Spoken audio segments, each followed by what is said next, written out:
শিক্ষার হার বেড়েছে, বাংলাদেশে কর্মমুখী শিক্ষার মাধ্যমে কর্মক্ষেত্রে প্রবেশের জন্য যোগ্যতা এবং দক্ষতা তৈরির একটা প্রেক্ষাপট সৃষ্টি হয়েছে। আমরা যদি দেখি, বাংলাদেশ থেকে সবার আগে বিদেশে শুধুমাত্র জনশক্তি রপ্তানি বিএনপির মাধ্যমে শুরু হয়নি, যেসব প্রবাসী রয়েছেন তাদের অধিকার প্রতিষ্ঠাও কিন্তু বিএনপির হাত ধরে শুরু হয়েছে। আর তাই বাংলাদেশের জন্য প্রবাসী মন্ত্রণালয় সৃষ্টি করা, যুবকদের জন্য আলাদা মন্ত্রণালয় সৃষ্টি করা, নারীদের জন্য আলাদা মন্ত্রণালয় সৃষ্টি করা, নারীদের জন্য পুলিশ এবং সচিবালয় সহ সরকারি ক্ষেত্রে চাকুরির সুযোগ সৃষ্টি করা, এই প্রত্যেকটা ছিল বিএনপি সময়ের সবচাইতে বড় সামাজিক এবং রাষ্ট্রীয় সংস্কার। তার মানে কি, আমরা দেখছি বর্তমান রাজনৈতিক প্রেক্ষাপটে তো বটেই, গত বাংলাদেশের ইতিহাসে 1971 সালের পর থেকে এই 54 বছরের রাজনৈতিক ইতিহাসে সবচাইতে বড় বড় যতগুলো সংস্কার, তার প্রত্যেকটা বিএনপির হাত ধরে এসেছে।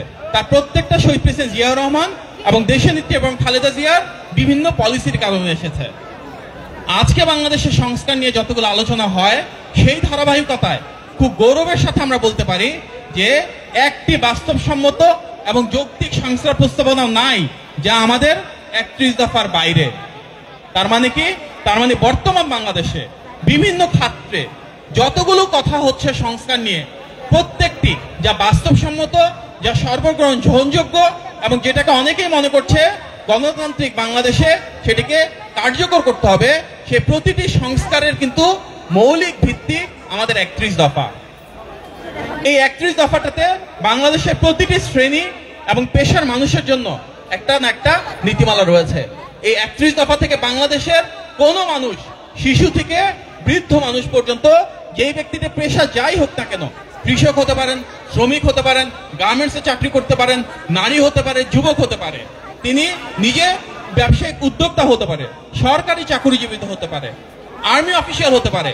বাংলাদেশের প্রতিটি শ্রেণীর, প্রতিটি পেশার, প্রতিটি বয়সের মানুষের জন্য এই 31 দফায় বিভিন্ন পলিসি দেওয়া হয়েছে।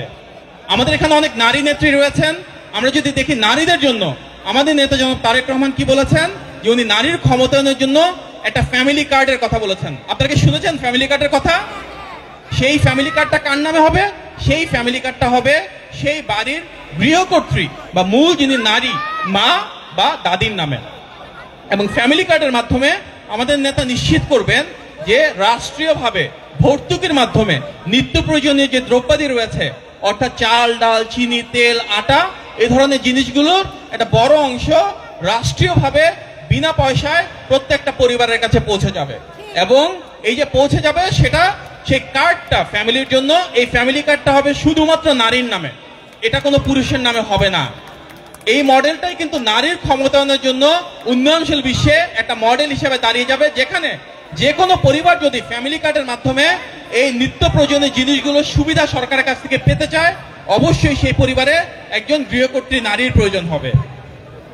আমাদের এখানে অনেক যুবক রয়েছেন, যুবকদের জন্য একটা বড় পলিসি আমাদের নেতা, গণমানুষের নেতা জনাব তারেক রহমান বলেছেন, যেটা নির্বাচনের আগে আমাদের বারবার বলতে হবে, সাধারণ মানুষের দোরগোড়ায় পৌঁছে দিতে হবে।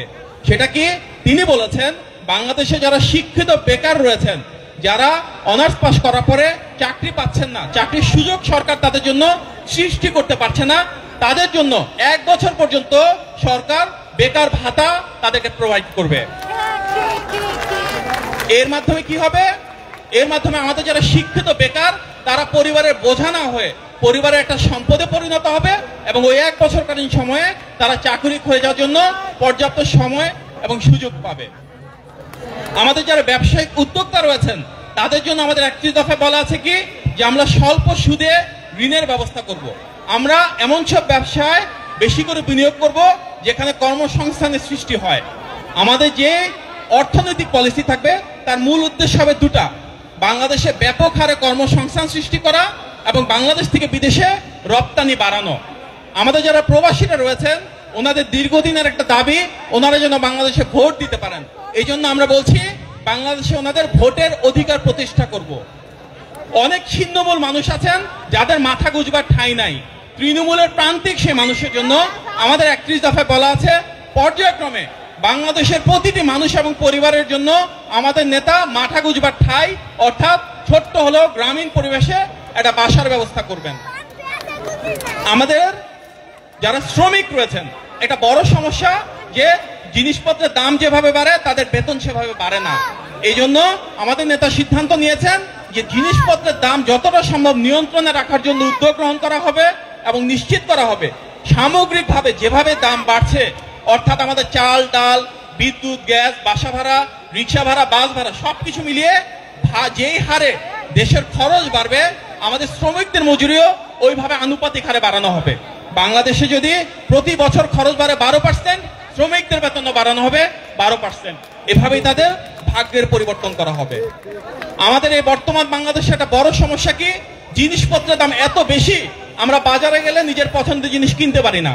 এজন্য পুরো বাজার ব্যবস্থা বদলে দেওয়ার উদ্যোগ নিয়ে আমাদের নেতা জনাব তারেক রহমান ঘোষণা দিয়েছেন, আমরা একদম গ্রামে গিয়ে ইউনিয়ন পর্যায়ে একটা করে ক্রয় কেন্দ্র তৈরি করব। সেই ক্রয় কেন্দ্রে কৃষকের যা উৎপাদিত ফল, ফসল, সবজি, খামারিদের মাছ, মুরগি, গরু, ছাগল, হাঁস এগুলো রাষ্ট্রীয়ভাবে সরাসরি কৃষক বা খামারির কাছ থেকে আমরা কিনে নিব। কিনে নিয়ে আমাদের মধ্যস্বত্বভোগীর সংখ্যা কমিয়ে এনে সিন্ডিকেট ভেঙে রাষ্ট্রীয়ভাবে ঢাকা শহর সহ বড় বড় শহরগুলো পৌঁছে দিব। এর মাধ্যমে কি হবে, যারা কৃষক, যারা খামারি তারা অন্তত পক্ষে 10% প্রফিট করবে, আর আমরা যারা ঢাকায় কিনবো আমরা অনেক কম দামে কিনতে পারবো। এই জন্য আমাদের ইউনিয়ন পর্যায়ে অনেক কর্মসংস্থান তৈরি করা হবে, আমাদের আইটির মাধ্যমে ডাটাবেস তৈরি করা হবে এবং এর পাশাপাশি সারা দেশ জুড়ে কোল্ড স্টোরেজের একটা আলাদা সিস্টেম তৈরি করা হবে। আমাদের যারা যুবক তাদের অনেক দিনের লক্ষ্য কি ছিল, যারা ফ্রিল্যান্সিং করে, যারা আউটসোর্সিং করে, তারা বাংলাদেশে আইটির ব্যবহারের জন্য যেন ঠিকমতো তারা কাজ করে বিদেশ থেকে পয়সা পায়, পেপ্যালের কথা বলেছে। সেটাকে সামনে রেখে আমাদের নেতা ঘোষণা করেছেন বাংলাদেশে শুধু পেপ্যালই আনবেন না, এর পাশাপাশি যেন এই দেশে বিদেশি বিনিয়োগ আসে, বড় বড় কোম্পানিগুলো বাংলাদেশে এসে চাকরি তৈরি করতে পারে, বড় বড় ইন্ডাস্ট্রি বা ফ্যাক্টরি খুলতে পারে।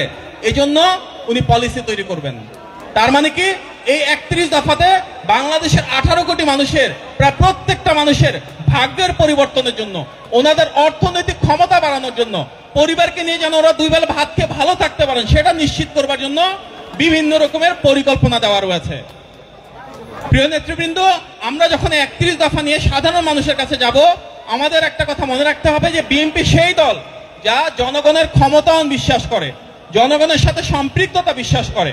আমাদের শহীদ প্রেসিডেন্ট জিয়াউর রহমানের সময় এবং দেশনেত্রী বেগম খালেদা জিয়ার সময় প্রতিটি সংস্কার কাজ সফল হয়েছিল, কারণ সেই সময়ে নির্বাচিত সরকার জনগণের প্রতি দায়বদ্ধ থেকে, জনগণের কষ্ট অনুধাবন করে, জনগণের সমস্যাটা উপলব্ধি করে রাষ্ট্র পরিচালনায় সেটার সন্নিবেশ করেছিলেন।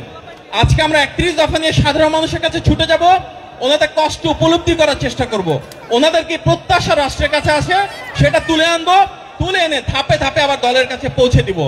আমরা এই 31 দফা নিয়ে বাংলাদেশের প্রতিটি ঘরে ঘরে যাব, ওয়ার্ডে ওয়ার্ডে যাব, আমাদের প্রতিটি ওয়ার্ড থেকে থানায়, থানা থেকে আমাদের এখানে উত্তর বা দক্ষিণের কমিটিতে, সেখান থেকে কেন্দ্রে চলে যাবে আমাদের এই পরিকল্পনাগুলো। অর্থাৎ আমরা সেই দল যারা সরাসরি আমাদের পরিকল্পনাগুলো মানুষের উপর চাপিয়ে দিতে চাই না, আমরা চাই জনগণের সমস্যা উপলব্ধি করতে, জনগণের কথা শুনতে এবং তাদের প্রত্যাশা পূরণের মাধ্যমে নির্বাচনের আগে এই 31 দফাটাকে আমরা বাংলাদেশে নির্বাচন পূর্ববর্তী বিএনপির ম্যানিফেস্টোতে পরিণত করব।